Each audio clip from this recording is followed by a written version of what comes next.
Haven't streamed in a while. Got a PC, so I don't play much. But disclaimer, I just want to say, I'm not gonna talk. Like, I'm only gonna talk if I have any viewers. So like, if you're watching the video, I'm probably not gonna talk that much. So don't expect me to be very active. Cause I mean, this is gonna be a long stream. So yeah, I'm just gonna watch YouTube. I have popcorn with me. And yeah. They have teeth and a mouth after all. These monsters also have superhuman speed, strength, and really sharp claws that can rip through armor like butter. What happened to our military? A lot of people wonder why the military failed to kill these monsters. These things came down on an asteroid, most likely more than one asteroid, which means they probably landed all over the world, in lots of cities for all we know. With the speed, durability, and stealth of these monsters, they'd be able to spread out all over the nation very quickly. Guerrilla warfare is historically super effective. This means we would not be able to fight them on a front, nor would we be able to create supply line. It's hard to get choppers off the ground when these creatures could shred them on the landing pad. And even if we could, they'd be hard to detect, and most likely would be in close proximity to innocent civilians. We can't exactly drop a Hellfire missile into the local grocery store parking lot, or open up the 20mm cannon on the monsters while they are shredding wage slaves that are stuck in rush hour traffic. We don't know how many of these things there are, and with how quickly they attacked, we wouldn't be able to organize a defense strategy that factored in all their I need a power They forward. might hide from extremely loud noises, I mean, a say small forward. tanks or massed groups of soldiers, and attack only in isolated pockets, or slip past Kobe. them to get to civilian populations. Even if the military was able to kill a ton, it wasn't enough.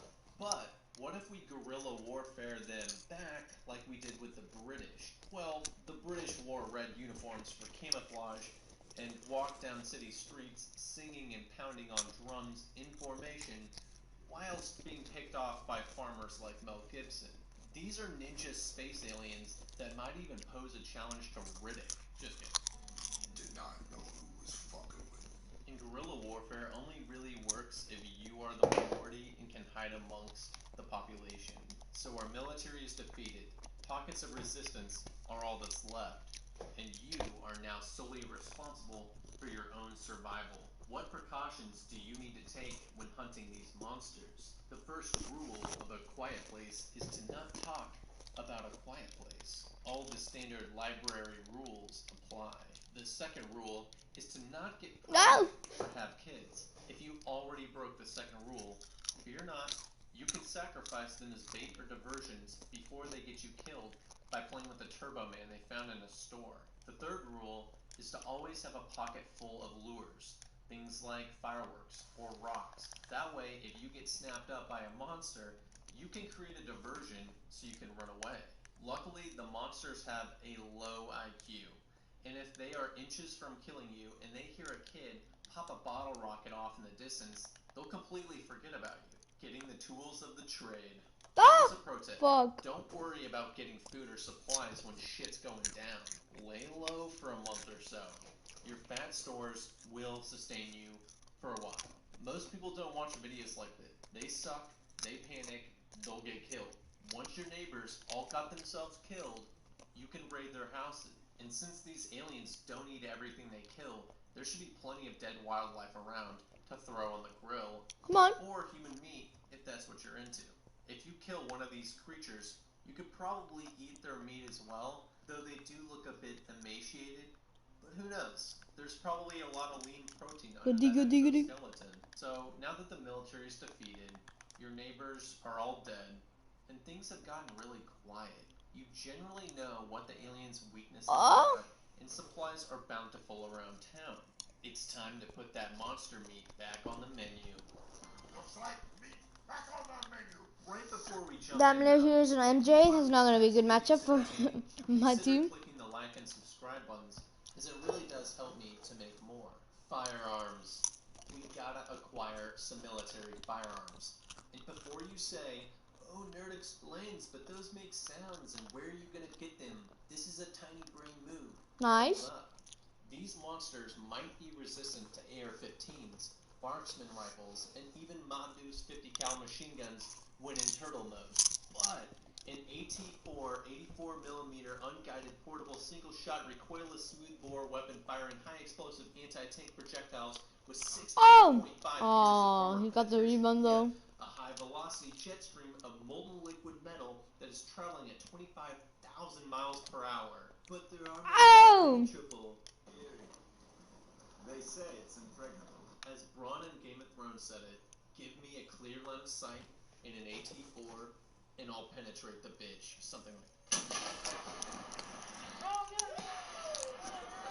As far as where to get it, National Guard armories might have them.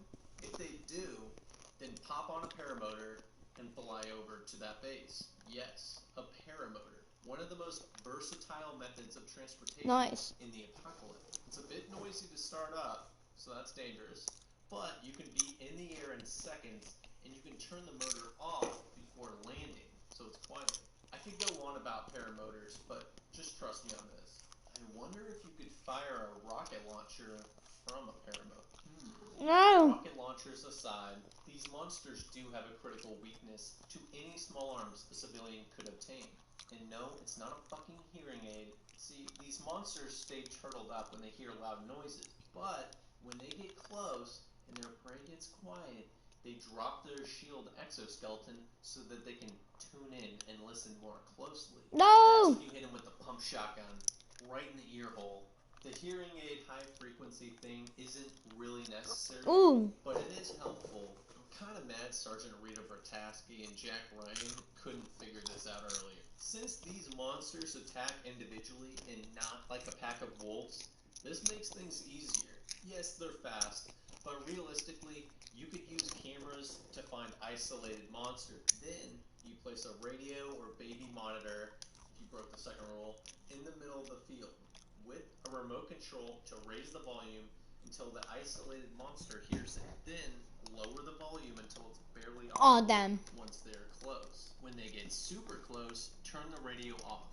This method will draw the monster close, make them open their armor so that they can listen more closely to try to find what they think is hiding prey, and the last thing that they actually hear is the click of a trigger break before a 338 Lapua enters their cranium, and since they are armored, that bullet enters but doesn't exit. It just ping-pongs around their insides, turning their guts to soup. If you broke the second rule we talked about earlier, and your girl's pregnant, or you have a newborn, maybe you don't want to be popping off rocket-propelled grenades and ripping off machine guns, or maybe you just don't want to draw every nearby monster to your position. What else can we use? Poison dart air guns, super quiet, and you're going to use the similar formula as the one above. As far as what poison to use, honestly just dip the dart in human shit. It's not like the monsters have healthcare insurance in hospitals. A shot into their exposed face would cause a nasty infection that they can't Same goes for bow and arrows. These are accessible at your local sporting goods store, just like the air guns. They are quiet methods of creature killing. The monster you're attacking will no doubt hear the bow launching the arrow. You only have one shot to get it right, just like with firearms. But the benefit to bows is that you don't attract every monster in a 3-mile radius. Throwing knives. Yes, throwing knives. Again, you need to lure them in close. Then stay quiet. They'll open their armor. That's when you stick them. Okay, this is mainly for show-offs going for the kill of the year. It's obscenely dangerous, as you need to be within like 7 yards unless you're Jason Statham. It's unique in that it really makes no sound at all to throw a knife.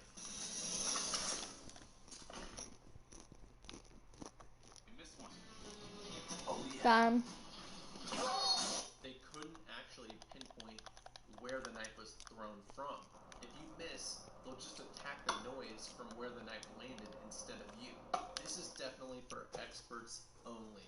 Ewok vlogs. If you can silently cut 2 trees down and string them up, then lure the monster in between those 2 tree logs, you can do the monsters like the Ewoks did the ATSTs. Don't use slingshots with rocks like they did. That would be suicide.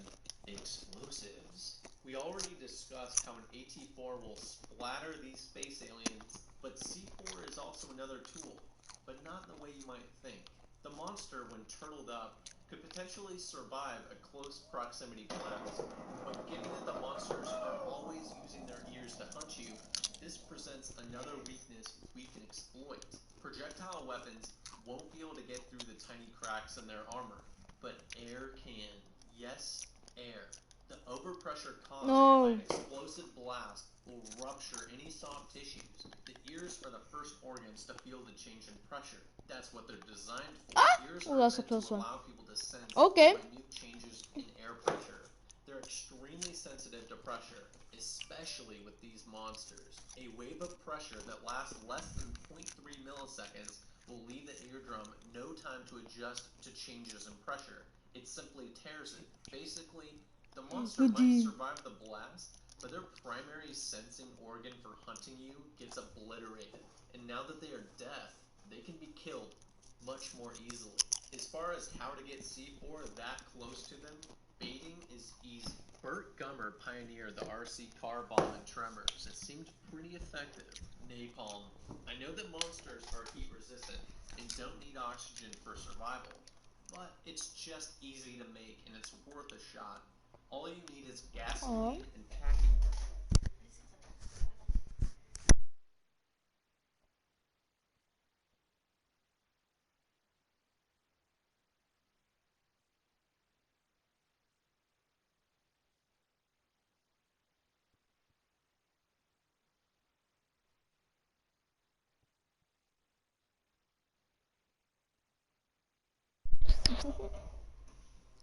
Manguri.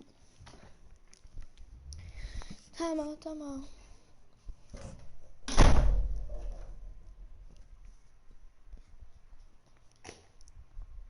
Vamos a ver. Vamos a entrar.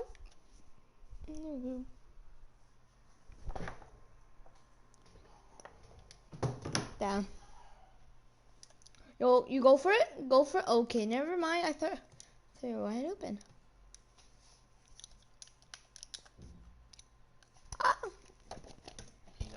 Oh, let me get my water. Napalm above a door, Home Alone style, and once the monster comes through the door, the wire gets tripped, the napalm gets dumped on the monster, and a secondary torch lights the napalm.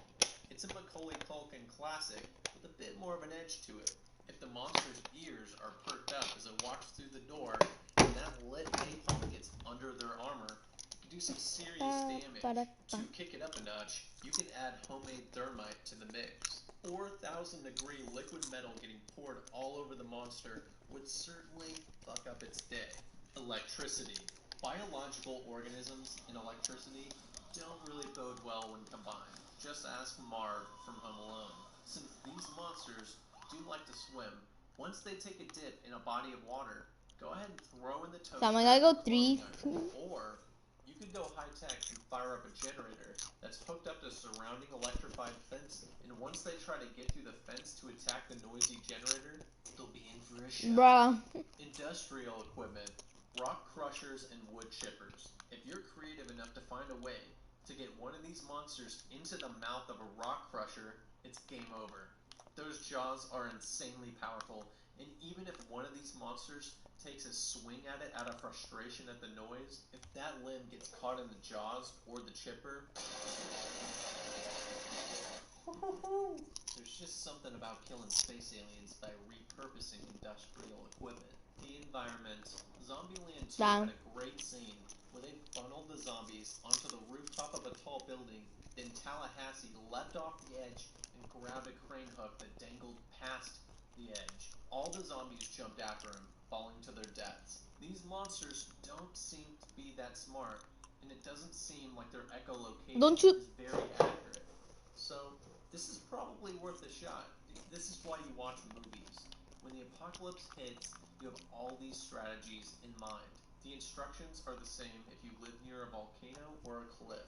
In conclusion, I think with a little ingenuity, some elbow grease, and a pile of plastic explosives, we could end this threat before we gave up like these John and Emily. How would you kill the monsters in a quiet place? Do you agree with my selection? Why or why not? Let me know in the comments. And Oh, while I you're thought at it was gonna it, just let me shoot know down. what It's other gonna be movies or so games mad. you want me to cover like this. Thanks for watching. Later.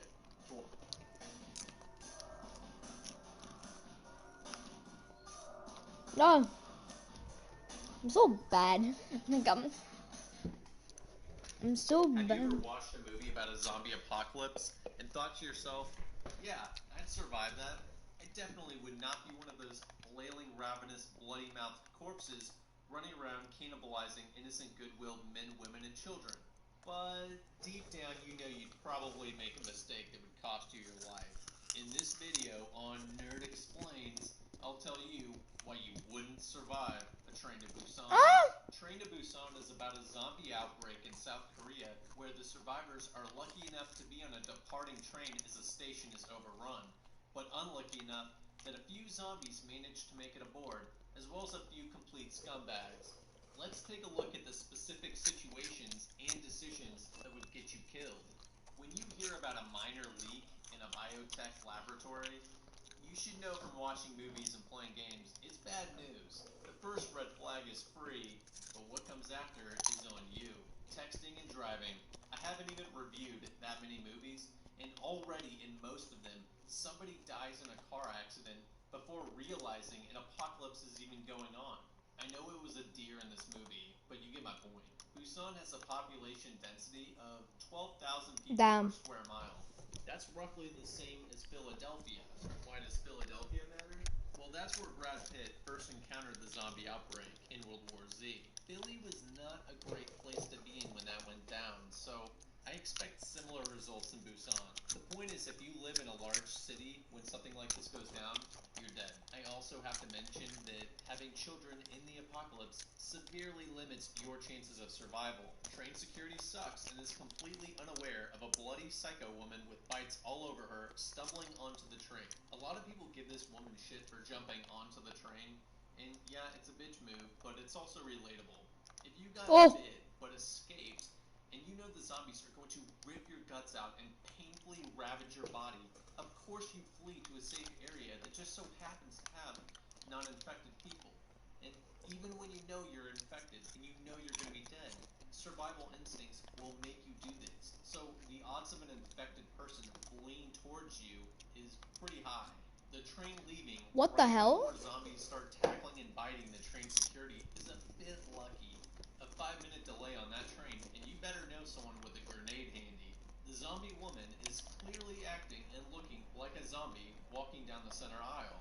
If you saw that and did not immediately get up and make exit plans, you deserve to be zombified. If you see a bloody, bitten, convulsing person on the ground and you go to help them, you're probably genuinely a good person. But like Douglas and Bird Box said, there's the assholes and the dead. Turning your back on said bloody, bitten, strange, convulsing person, generally speaking, this is never a good idea.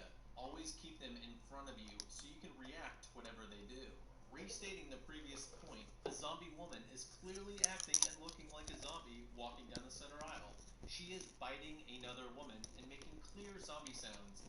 If you saw that and did not immediately get up and make exit plans, you deserve to be zombified. Humans typically have 3 reactions to life and death situations: fight, flight, and freeze. Pick the wrong one at the wrong time, and it's game over. Completely freezing up in front of a zombie ripping apart another human 2 feet from you is the wrong one. While it's not really freezing per se, but when you see people run for their lives and you just stand there trying to see what they're running from, that's also probably the wrong reaction.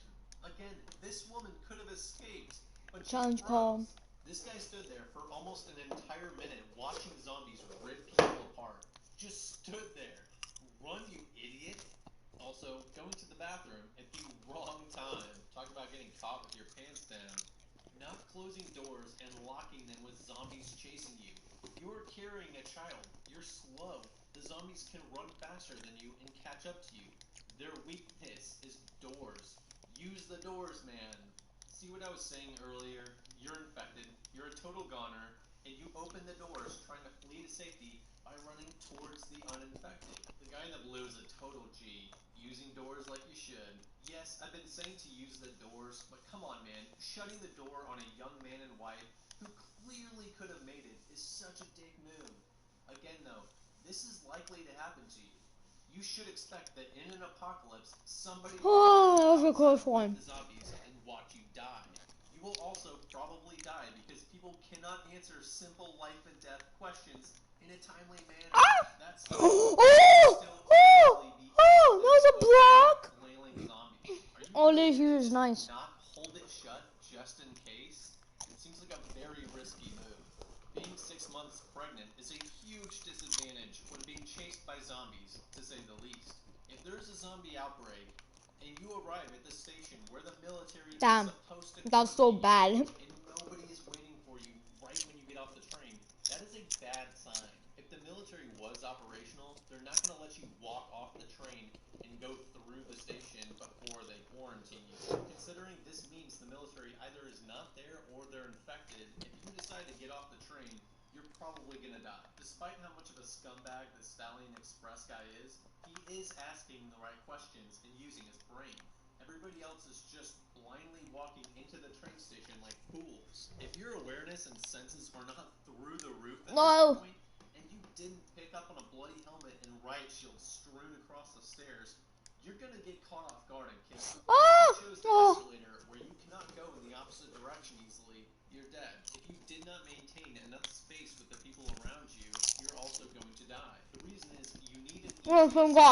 If you're in the middle of a bunch of panicking people, you're gonna get stuck or trampled. It's beyond me why you would intentionally get stuck in between groups of people on an escalator after the things that you saw. If you're clumsy or you have a tendency to be clumsy when stressed out, you'll probably stumble, trip on steps, fall, and die. Stay on your feet for Christ's sake. There's a very subtle issue here. Do you know what it is? His shoes on that floor. It's so seemingly irrelevant that it's hilarious. But those shoes had zero grip on that slippery tile floor. Nobody thinks of the shoes, but if you have heels or slippery dress shoes, you just can't move as quickly. God, this guy in blue is awesome. Going all Mike Tyson on these zombies. The only way this guy survived is through sheer quad armor. If you freeze like this, you will die. Nice. There are clearly zombies on the other side of that door, and you just opened it. More freezing, more dead. Oh, and the backwards crawl does absolutely nothing to help you. This lady was on her ass for almost half a minute with a zombie right in front of her. God, this guy is like Leonidas. But catching up to the train and having someone holding their arm out to you is super unlikely. Expect to die if this was you. Not immediately noticing the extremely fragile position you are in and whipping out your iPhone to make some calls.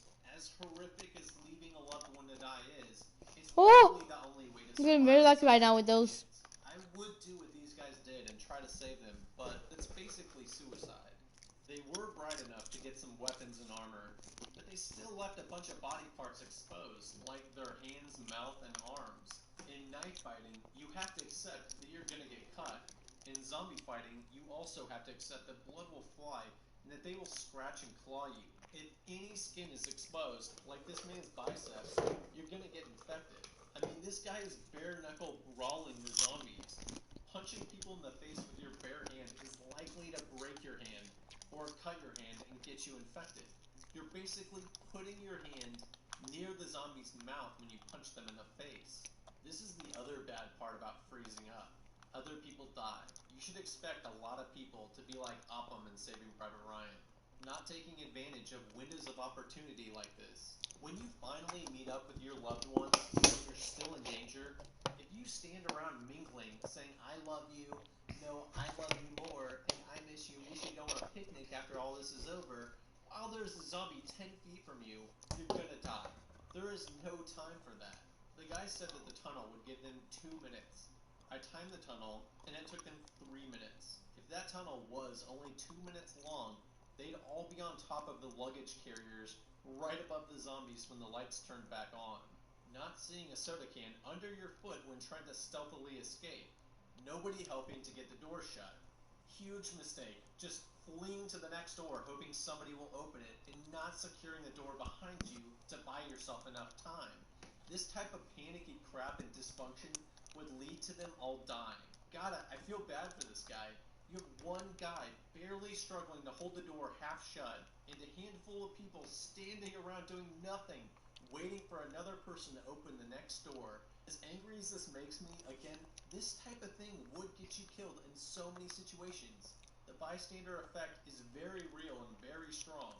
In the zombie Come on. apocalypse, Come on. you make a mistake Come on, you won. place your hand and you're dead. Exactly. Look, I know it's easy to paint this guy as Oh, an fuck. asshole, and he Oh, is, oh. which means you need to be cautious of him.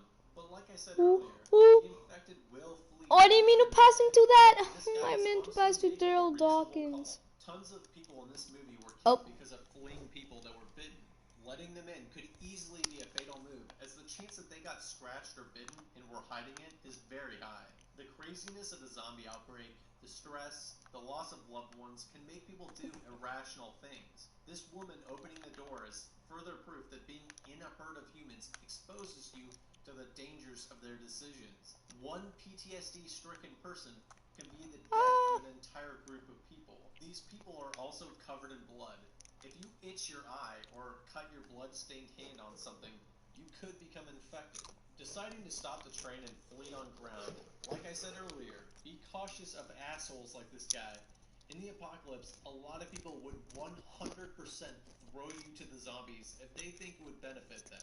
Similar to the high chances of dying from a car collision in the apocalypse, trains going the wrong way is equally a danger on the railroads. The scumbag strikes again. Honestly, unless you kill or exile people like this, they will just continue to get more people killed. All I know is that you have to distance yourself from people like this' actions as fast as possible. Holding and sobbing with an infected loved one. I can't imagine how hard it'd be to just leave them, but if you don't, you're dead. This is one of those situations where you put yourself at an insane risk to try to save someone that's already a goner. At the most, I would try to stay on the train and just hold my arm out, but not recognizing when a person is a goner or not is definitely another thing that could get you killed. You could find yourself in a situation where you have to sacrifice yourself or He missed. die. What? It's not an easy call, as you could run, but being the noble chaps that you are, you may be forced to hold the zombies back while others escape. Oh, I'm mad. Sometimes that happens. Run fast, or you're wearing the wrong shoes. You might miss the train. Getting off the train is a bad idea, again, but walking through the middle of tons of corpses strewn about is a super bad idea. You don't even know what's on the other side of those corpses, and if I had to guess, given all I've been through, it'd probably be more zombies. In a zombie outbreak, it's important to remember that the military is not necessarily your friend. They will be extremely trigger happy and unwilling to take any chances. Only approach them if you can 100% be verified to not be a zombie. Otherwise, you'll probably catch a few bullets. In the next video, I'll talk about how to survive a train to Busan. Thanks for watching.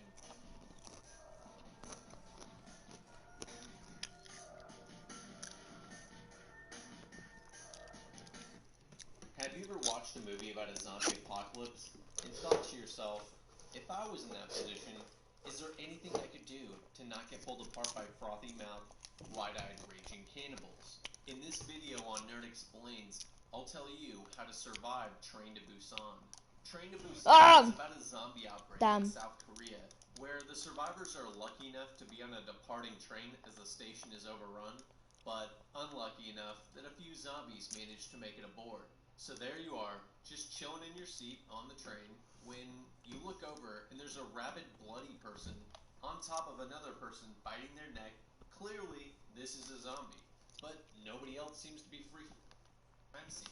Hell, you could even end up as a suspect by leaving your evidence at the scene. I'd just stay outside, peek windows, and call the cops while trying to make visual or audible contact with her. If she kept screaming, which means she's not dead and the threat is still present, I might try to find something I could use as a weapon and try to find her. It really depends on if you and how confident you are in your ability to defend yourself. So how would this play out if Zach and Randy had taken her advice and hadn't gone into her house? Well, they wouldn't have known about the bite or Pastor Ray to wrap up, so it actually puts us in a worse position. But they'd still most likely have realized you talking about election? when they called the clone sheriff and confronted the cloned Miss Bizette about the incident the next day. Oh, I was a bit. So we wouldn't have completely screwed ourselves. Against our advice, they decide to go into her house anyways. There's a broken lamp and blood on the ground. A sure sign that Miss Bizet is in quite the pickle. Randy calls the cops, but they just hang up on him. I know this is a shitty town and the cop probably doesn't give much of a fuck, but come on. A loud thud and tapping noises start coming from the attic.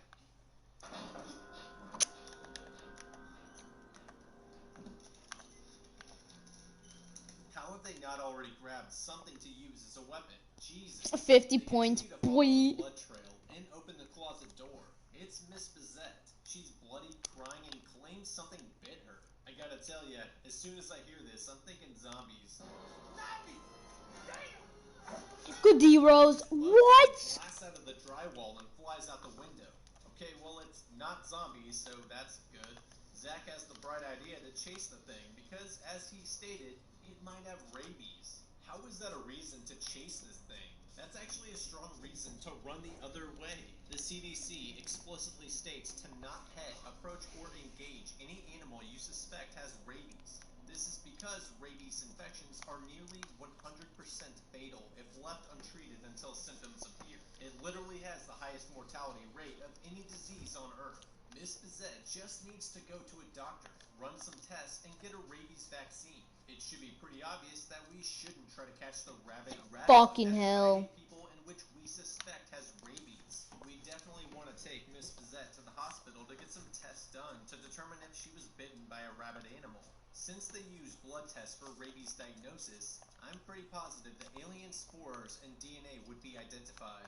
They'd likely keep her at the hospital for further testing and monitoring, as well as try to make contact with higher-up authorities about the unidentified alien DNA in her bite wound. Later that night, her alien clone would probably arrive at the hospital to try and kill and replace her, at which point it would be very obvious that we collectively have a major problem. Later on in the movie, it seemed like the clones showed up at night while their victims were sleeping in order to kill and replace them. Though it's not clear how the clone finds the original, my guess is that the bug leaves a fair amount Oh, of thank trail God. which the clone uses to find the original.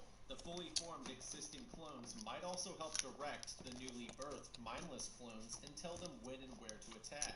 This means that Miss Bizet's clone might not find an attacker at the hospital since she was bit at home. Either way though, finding alien DNA in her wound would likely have sparked a chain of events required for awareness of an alien invasion to spread and defenses to be orchestrated. It's possible that all the doctors were already clones, and Miss Bizet would just be restrained on a gurney so her clone could Shang Tsung her. Your soul is mine.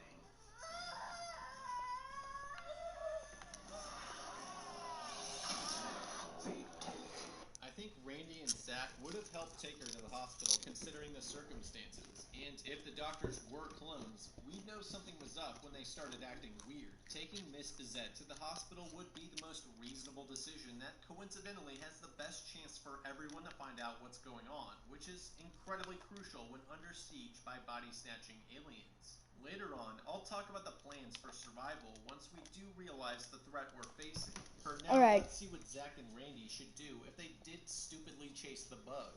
Before they catch up to it, it scurries into what I guess is its owner's cooler. The man with his pet bug hop into a car and leave. As the car drives away, they see that Pastor Greg is the owner. What the hell? So Pastor Greg has a pet insect rat thing that he lets go into people's homes and bite them.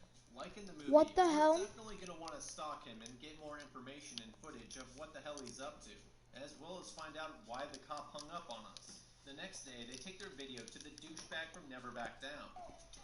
Now for the bad news. It's gotta end with you looking like a bitch. But like all horror movies, the cop thinks it's Photoshop nonsense. To be honest, I don't blame him. I think the kid should have known better that in this day and age, video evidence isn't exactly hard evidence that you can convict someone with. You need something physical, like the bite wound and testimony from a victim like Miss Bizet. The night Miss Bizet was bitten and they saw Pastor Greg, I'd have 100% shown Miss Bizette the footage of Pastor Greg with the bug, and then taken her to the hospital as well as to the cops. This may have prevented her death and the clone replacement that night. It'd be easier to convince the cop that something bad was happening, and the hospital might be able to identify the alien spores, which again is our best shot at figuring out what's going on, spreading awareness, and then constructing our defenses. On their way to interrogate Good Pastor defense. Greg for his rat shenanigans, they hear an eerie siren noise in the distance. What the hell's that? There's really nothing to make of it at this point, though. The doors mysteriously close behind them while hallway lights flicker. Cool, maybe we should wait until Pastor Greg comes outside before interrogating him instead. Nope, okay, cool. Let's just continue down this creepy corridor to confront the pastor that's 6 rabid rat bugs on Nice! What could go wrong? They eventually find Greg, and he's not his cheerful, dorky self. Nice. Hey, Pastor Greg. We're doing a production of Jesus Christ Superstar down at the church. Oh, that sounds great. Are you guys interested in trying out? Your mom's a slut. And your dad is a junkie. Dad. To be fair, they did accuse him of being a rat whisperer, though. The sheriff who hung up on us is there, too. He doesn't seem normal either. Zach and Randy quickly bug out of there. They check the internet and cell service to try to upload their footage, but everything's down. Zach and Randy just now think to see if Miss Bizette can help them prove to the cops that they aren't lying about the Nice. situation with Pastor Greg. Unfortunately, Miss Bizette isn't acting like herself either. She denies that anything happened last night and pulls her skirt up to reveal her leg where she was bit, except there's no bite mark anymore. That same thud and tapping sound starts coming from her bedroom, which she suggestively invites them into. You can come to my bedroom with me. Both of you. As hard of a decision as it was, What? she and Zach decline. Instead, they creep around the outside of the house to peep into the windows. Looks like a couple guys already took her up on the offer. One of the male suitors jump scares them, forcing Zach and Randy to retreat to the barn and reassess what's going on. What's weird is that they recognize the guy tied up on the bed, and it's the same guy that jump scared them. So there's 2 of the same people. Kayla shows up at their home base to tell them that her dad is acting strange. Like there's no feeling in him. Like he's a different person all of a sudden. To make matters worse, her mom and brothers are missing too. She thinks she's going crazy, but it's clear that this isn't a case of Capgras syndrome, which is a psychiatric disorder where you feel like a loved one has been replaced by an imposter. While the 3 are out looking for her family, they notice that everyone's acting strange. People are blankly staring at them and openly burning their belongings. Kayla's dad has gone batshit crazy as well.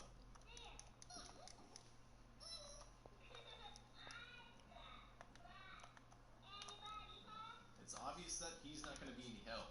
Zach fakes going to the bathroom so he can search the house for Kayla's brother and mom.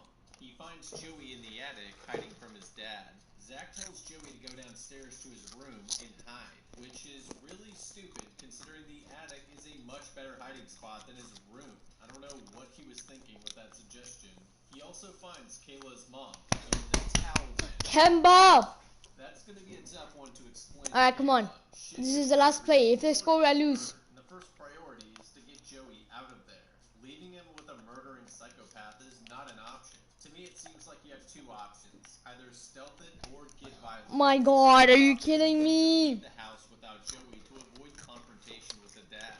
Later in the movie, Joey was caught by his dad, but that was probably because Zach originally told him to hide in his room. If we told Joey to stay in the attic, he should be relatively safe for now. By the time Zach left the bathroom, the dad was very agitated and suspicious. I doubt the dad would have let I'm not gonna play for Kobe anymore. Larry, he's dumb. Will provoke him to attack. Same thing with the neighbors. Whatever's going on, it's spreading insidiously. Most likely originating with bites from that insect thing and turning people into psychos. If we're confrontational, it could provoke them to attack us outright instead of slowly trying to deceive us. Kayla's mom may have confronted the dad, so he killed her. If they think they can deceive us, that gives us time and the element of surprise. How do we get Joey out secretly then? Have Kayla lure the dad out of the house by faking an emergency of some sort. Since the cell service and internet is down, we won't be able to do anything remotely.